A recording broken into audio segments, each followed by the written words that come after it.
Did you know that the Lone Ranger was based off of an actual person? That person was Bass Reeves, a U.S. Deputy Marshal who served between the years of 1875 and 1907.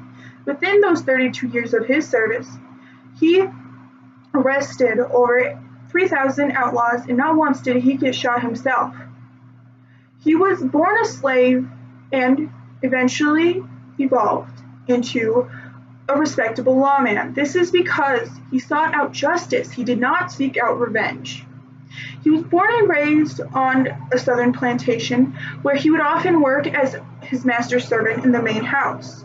His master came to respect the boy so much that when it came time to fight for the South during the Civil War, he took Bass with him.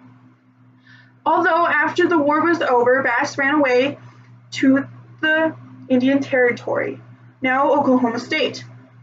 He grew his family there and he had his own land. And this is also where he learned valuable skills he would later use as a lawman.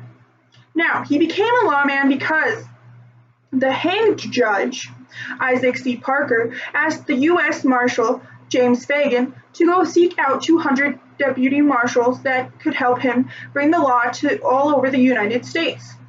He sought out Reeves because of his experience in the Indian Territory.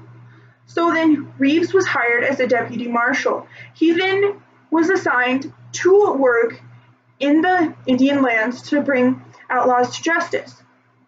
He did this because he dressed down. He dressed below his station. He did not dress as if he were a deputy marshal. He would often carry a cane, have an eye patch, ratted hat, a cow pony, where he usually would wear a suit, nice polished shoes, a nice hat, and he would have this beautiful white horse. He often got his outlaws that he needed to bring in because he used trickery. One of his more famous tricks is this piece of paper ruse. He would go follow these outlaws, and eventually the outlaws would threaten to kill him. And as his last wish, he asked them to read this letter that his wife wrote him. That's the last thing he wanted to hear before he died, because he could not read himself. As they were reading this letter to him, he would often unarm the men and bring them in.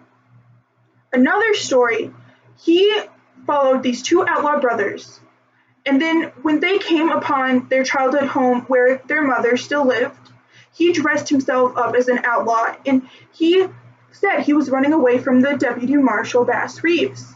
So then these two boys and their mother let him in, and they decided that they would leave the next day helping each other out run away from this marshal. But during the night, he handcuffed the two boys and tied up his mother and brought them to the courthouse the next day. It is such a shame when men such as Bass Reeves are often forgotten of the impact they have shaping the history of the country. Reeves had morals. That's what made him so great. Morals are what build a person, drive them. Without morals, we have nothing to stand for. Bass Reeves once said, "Maybe the law ain't perfect, but it's the one we got, and without it, we got nothing."